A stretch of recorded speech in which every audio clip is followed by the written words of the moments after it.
Hi guys! Welcome sa vlog ko for today. Actually, nandito kami ngayon sa Scalo. Bagong way ng Scalo na ginawa nila nitong past few years. Napakaganda, maraming vacant slot na store na pwede pang puntahan ng ibang mga stores. Nagtataka nga ako bakit last time nung pumunta kami sa Scalo hindi ko talaga makita yung Adidas. Ayun pala, na-transfer na pala yung Adidas sa bagong part na ginawa ng Scalo, which is dito nga sa part na to na pinapakita namin sa video. Mas malaki yung part ng Adidas ngayon. Mas pinili nila yung lugar na to kasi mas malaki, tapos più komodo para sa kanila. Marami silang sale ngayon, 30% discount. Kaya sakto yung pagpunta namin. Other thing na nakita namin, marami ding mga jacket, felpa, mga shoes na mga bagong arrivals nila ngayon.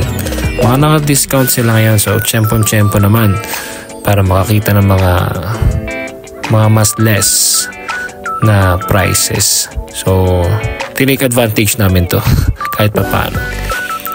Well, makikita nyo sa video mga guys, nakikita yung mga t-shirts and bags. Meron din sila mga bags na discounts din.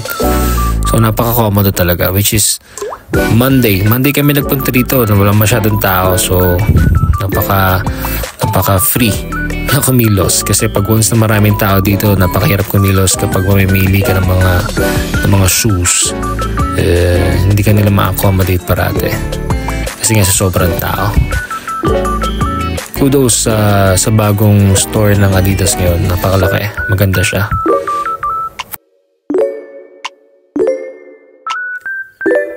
So yun, tapos na kaming tumingin sa Adidas. Dito sa part ito, pinapakita namin yung bagong area na ginawa ng Scalo Milano. Dito sa side lang, malapit din sa may ibang mga stores. Malaki naman siya. So mag-i-enjoy kayo dito sa paglalakad. CK, dito rin napunta yung CK. Napansin ko lang.